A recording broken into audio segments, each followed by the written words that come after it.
बच्चों कई बार आप लोगों ने देखा होगा कि बहुत सारे बच्चों को मैथ्स में ना प्रॉब्लम आती है ना। उनको मैथ्स से डर लगता है, जैसे ही कोई क्वेश्चन थोड़ा सा भी घूम के आ गया ना, या कोई क्वेश्चन नया उनसे पूछ लिया गया, जबकि होता बहुत सिंपल क्वेश्चन, वो जनरली पैनिक के स्टेट में आ जाते हैं। उनको लगता है कि यार मैथ्स में पता नहीं क्या है कि इतने सारे क्वेश्चन है, मैं सारे क्वेश्चन कैसे सॉल्व कर सकता हूँ, है ना। और सारी नेगेटिव फीलिंग उनके अंदर डेवलप होनी स्टार्ट हो जाती है और अल्टीमेटली उनका एक स्टेटमेंट आ जाता है कि मैं मैथ्स के अंदर वीक हूं, है ना, और मैथ्स मेरे बस की बात नहीं है।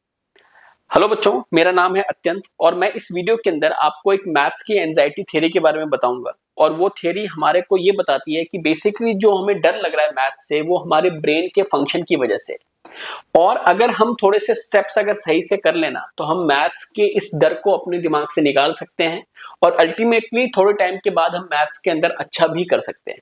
और बहुत सारे बच्चे ऐसे हुए हैं मेरे पीछे, जो उनको मैंने पढ़ाया था और उन्होंने मैथ्स के अंदर अच्छा भी किया, क्योंकि उनके अंदर एक इंटरेस्ट डेवलप हो गया था। कुछ बेसिक स्टेप्स को फॉलो करने के बाद वो मैथ्स के अंदर काफी, थोड़ा टाइम तो जरूर लगेगा, बट वो धीरे धीरे करके बहुत आगे निकल गए थे बच्चों।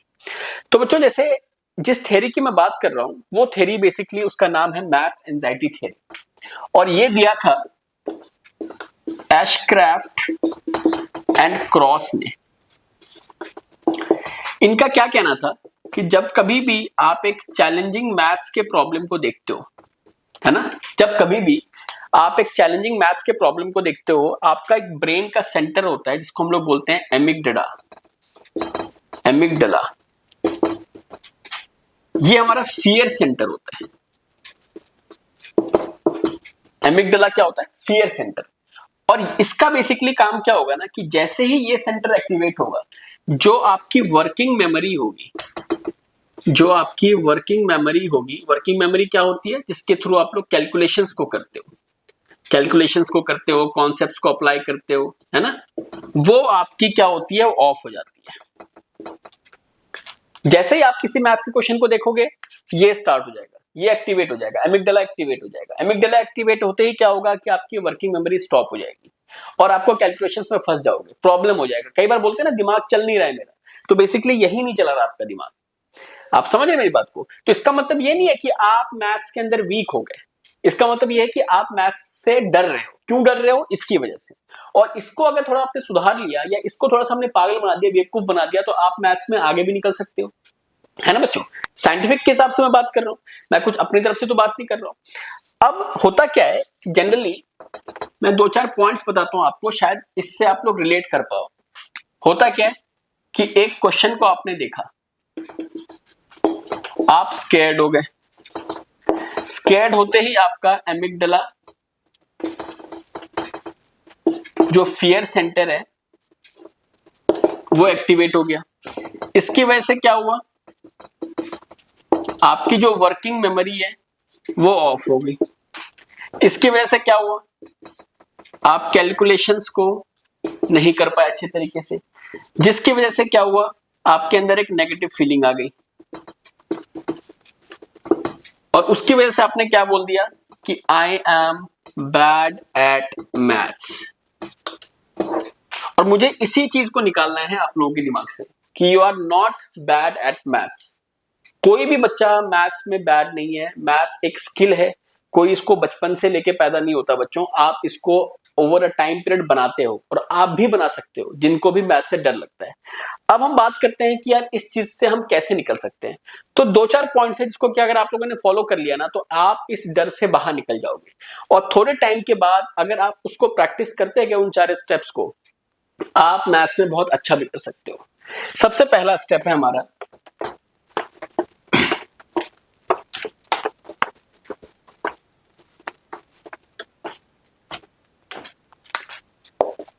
कि हमें स्मॉल स्टेप्स में तैयारी करनी है।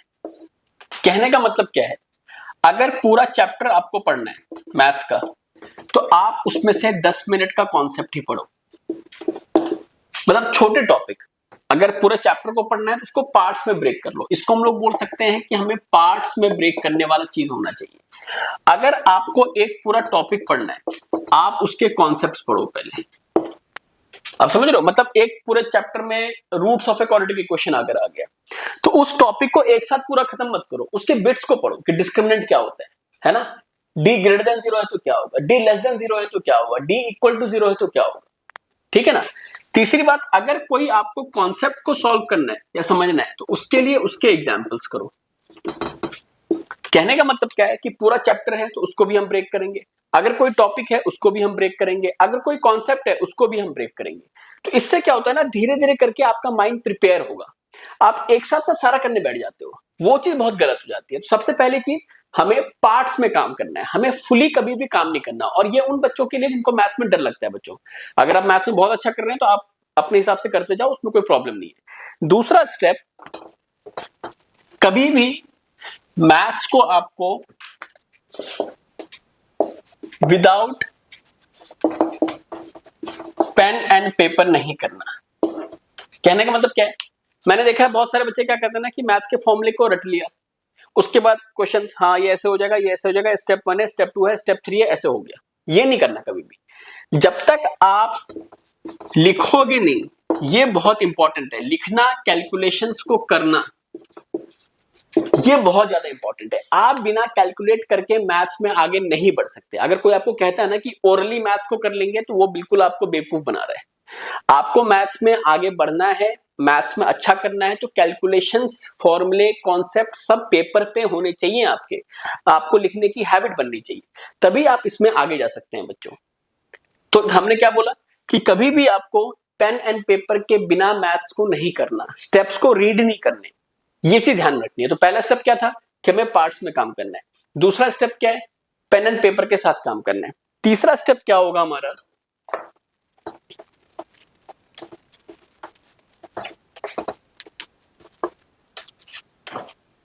कि कभी भी पीयर प्रेशर में नहीं आना। एज इन, अगर कोई स्टूडेंट कहता है कि भाई मैंने एक पब्लिशर की किताब करी है, उसके अंदर मैंने 200 क्वेश्चन कर लिए, कोई बात नहीं, 200 क्वेश्चन कर लिए भाई, तू अपने घर में अपने घर, मैं तो 5 क्वेश्चन कर पाऊंगा आज दिन में, मैं 5 ही क्वेश्चन करूंगा। बट उन 5 क्वेश्चन को मैं ऐसे कर दूंगा कि उसके हिसाब से अगर 50 क्वेश्चन भी आ गए ना उन 5 क्वेश्चन के बेस पे, तो मैं सॉल्व करके जाऊंगा घर आज, मैं एग्जाम में उन क्वेश्चन को सॉल्व करूंगा। ये एटीट्यूड हमारा होना चाहिए। कभी भी पीयर प्रेशर में आपको नहीं आना है कि आपका दोस्त क्या कर रहा है, दूसरे क्लास वाला दोस्त क्या कर रहा है, आपके ग्रुप में कौन क्या कर रहा है, व्हाट्सएप ग्रुप बन जाते हैं ना एग्जाम के टाइम पे, उन सब चीजों को कभी भी आपको दिमाग में लेके नहीं काम करना है। आपको खुद पे रियलाइज करना है कि यार मैं आज 10 क्वेश्चन कर सकता हूं, मैं आज 2 क्वेश्चन कर सकता हूं, मैं आज 1 क्वेश्चन कर सकता हूं, मैं बस इतना ही करूंगा, बट उसको मैं फोकस्ड होकर पूरा करूंगा। तो ये बात समझ में आती है। पहला काम क्या करना है हमें कि ब्रेक्स में चीजें करनी है। दूसरा काम क्या करना है, हमें कभी भी विदाउट पेन एंड पेपर काम नहीं करना है। तीसरा काम हमें क्या करना है कि हमें कभी भी पीयर प्रेशर में आके कोई भी डिसीजन नहीं लेना है मैथ्स के। ठीक है बच्चों। चौथा काम क्या करना है आपको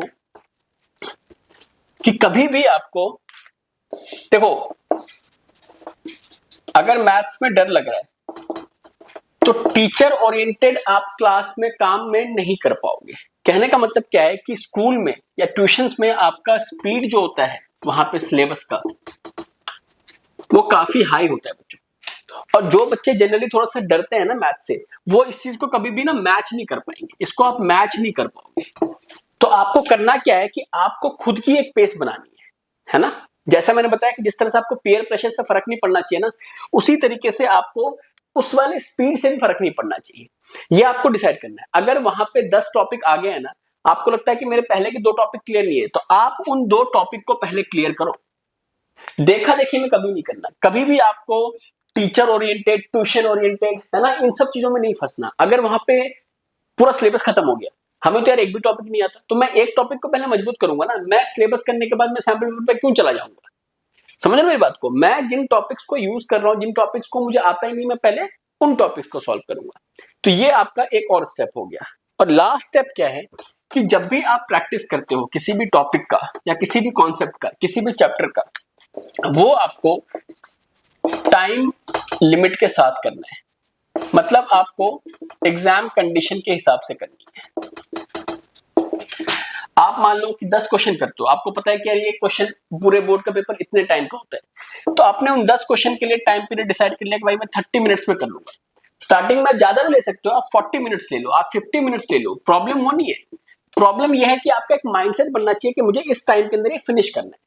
और बिल्कुल आपको एग्जाम लाइक कंडीशन में ही करना है भाई। पेन, पेंसिल, पेपर, है ना, अगर कहीं स्केल की जरूरत है, कहीं इरेजर की जरूरत है, कहीं ज्योमेट्री बॉक्स की जरूरत है, तो उस सबको लेके बैठो आप। जब तक वो लेके बैठोगे नहीं ना बच्चों, तब तक आपका ना वो माइंड जो एग्जाम वाला है ना, वो चीज डेवलप नहीं हो पाएगी, है ना, और सारा माइंड का खेल है।